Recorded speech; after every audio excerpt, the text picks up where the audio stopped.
Hello friends, welcome to Storytelling Station and I am Sourav Nath and today I am going to tell you one detective story named The Adventures of Shamrock Jones, written by o.henry. William Sidney Potter, better known by his pet name o.henry, was an American writer known as primarily for his short stories, though he also wrote poetry and non-fictions. He was born in the year 11 September 1862 and died in the year 1910, 5th June. Now let's start the story, The Adventure of Shamrock Jones. I am so fortunate as to count Shamrock Jones, the great New York detective, among my muster of friends. Jones is what is called the inside man of the city detective force. He is an expert in the use of the typewriter, and it is his duty, whenever there is a murder mystery to be solved, to sit at a desk telephone at headquarters and take down the messages of cranks who phone in their confessions of having committed the crime. But on certain off days, when confessions are coming in slowly, and 3 or 4 newspapers have run to earth as many different guilty persons, Jones will knock about the town with me, exhibiting, to my great delight and instructions, his marvelous powers of observations and detections. The other day I dropped in at headquarters and found the great detective gazing thoughtfully at a string that was tied tightly around his little finger. Without turning his head, Jones said, "Good morning, what's up? I am glad to notice that you have had your house fitted up with electric lights at last." I said in surprise, "Will you please tell me how you know that? I am sure that I never mentioned the fact to anyone, and the wiring was a rush order not completed until this morning." "Nothing easier. As you came in, I caught the odor of cigar you were smoking.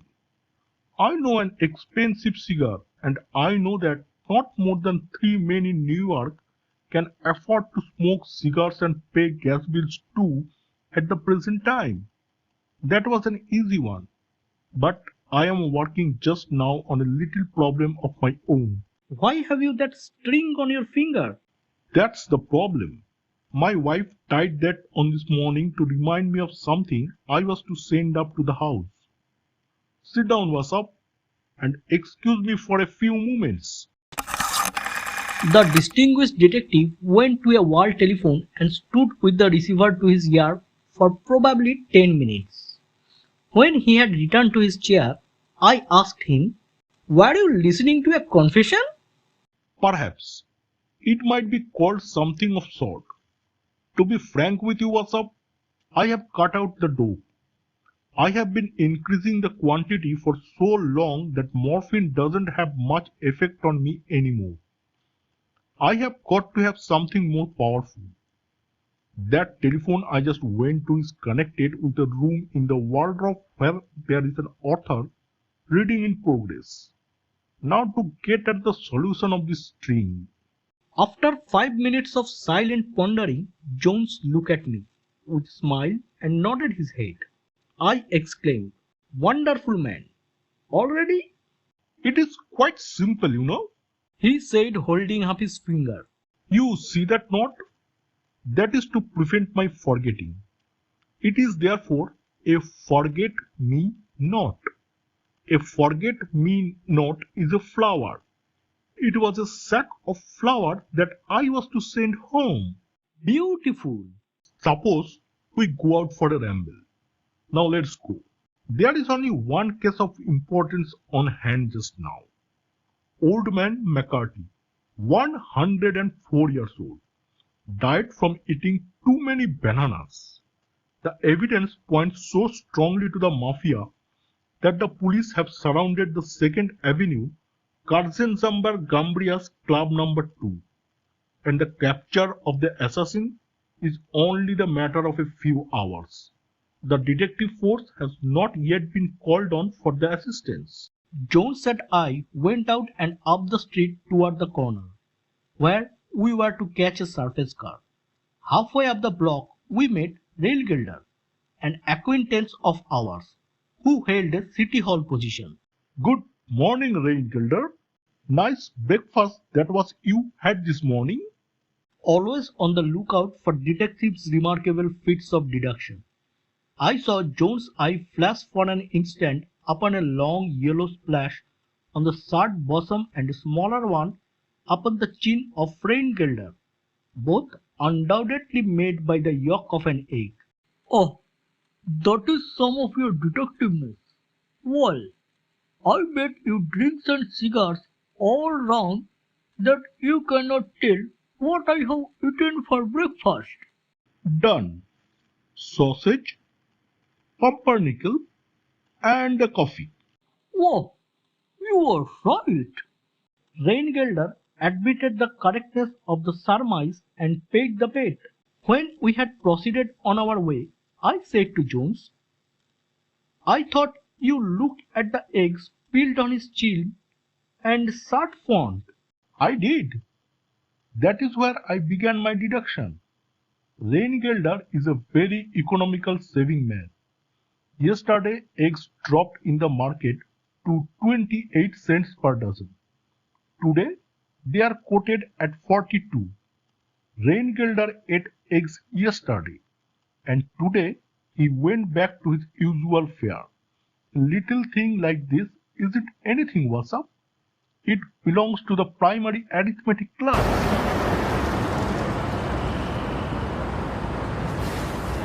When we boarded the streetcar, we found the seats all occupied, principally by ladies. Jones and I stood on the rear platform.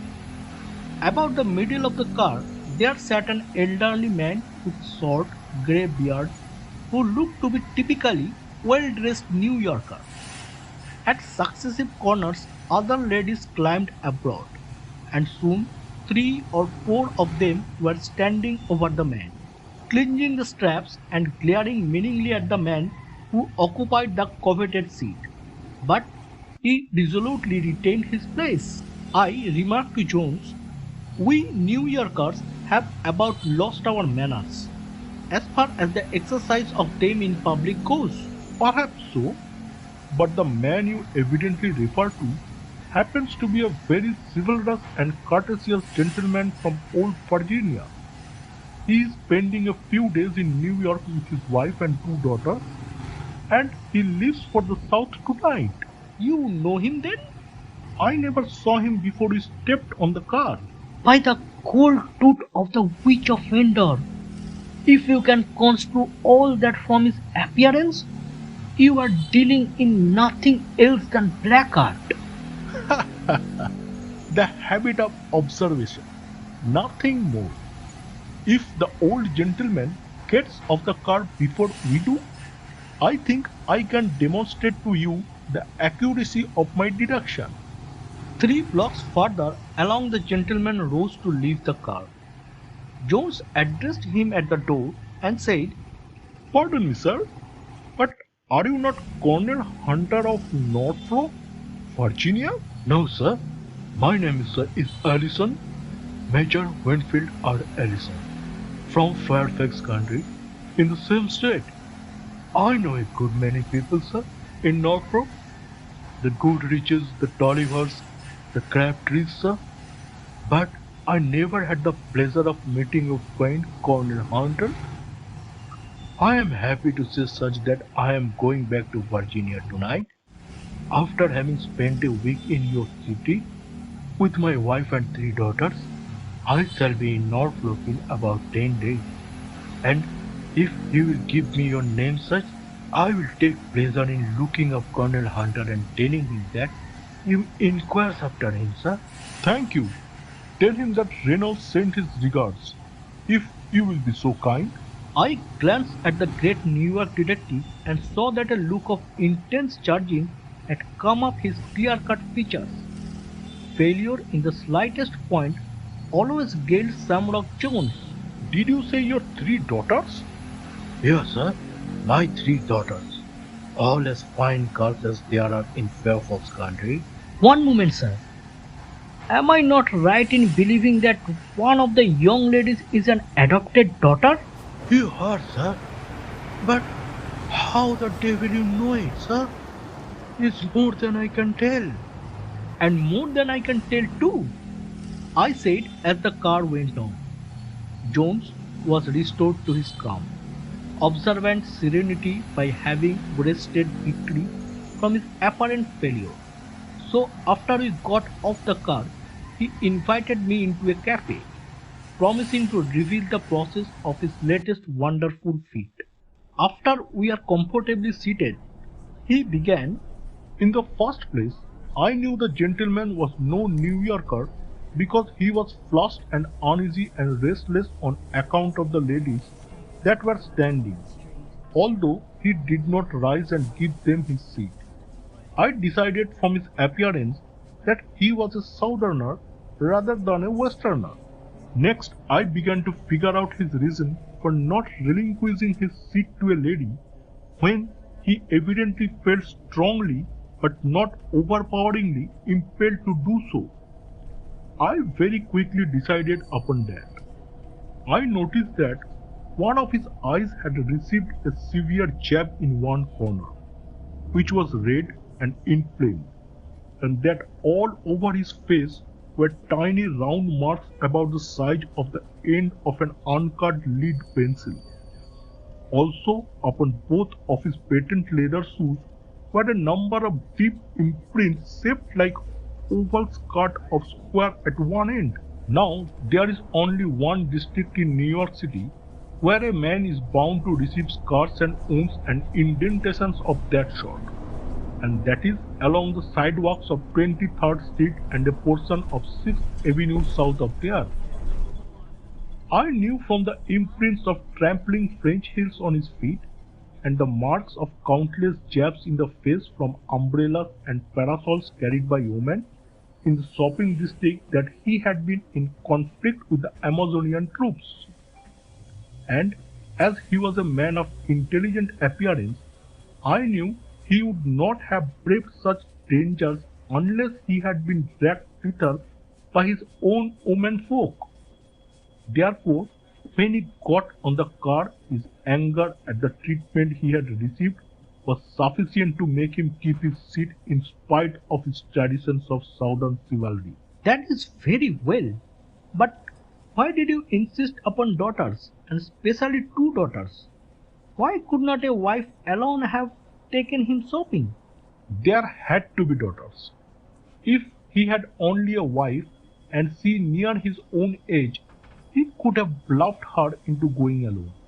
If he had a young wife, she would prefer to go alone. So there you are. I will admit that. But now, why two daughters? And how in the name of all the prophets did you guess that one was adopted when he told you he had three? Don't say guess. There is no such word in the lexicon of ratiocination. In Major Ellison's buttonhole, there was a carnation and a rosebud backed by a geranium leaf. No woman ever combined a carnation and a rosebud into a boutonniere. Close your eyes, Wasap, and give the logic of your imagination a chance. Cannot you see the lovely Adele fastening the carnation to the lapel so that Papa may be gay upon the street? And then the romping Edith May dancing up with sisterly jealousy to add her rosebud to the adornment. And then? When he declared that he had three daughters, I could see one in the background who had added no flower, and I knew that she must be adopted. I give you every credit. But how did you know he was leaving for South tonight? In his breast pocket, something large and oval made a protuberance. Good liquors is scarce on trains, and it is a long journey from Newark to Fairfax County. You were listening to The Adventure of Shamrock Jones, written by o.henry. If you love this story, please give it a like and share this with your friend. And don't forget to hit the subscribe button below. Thank you.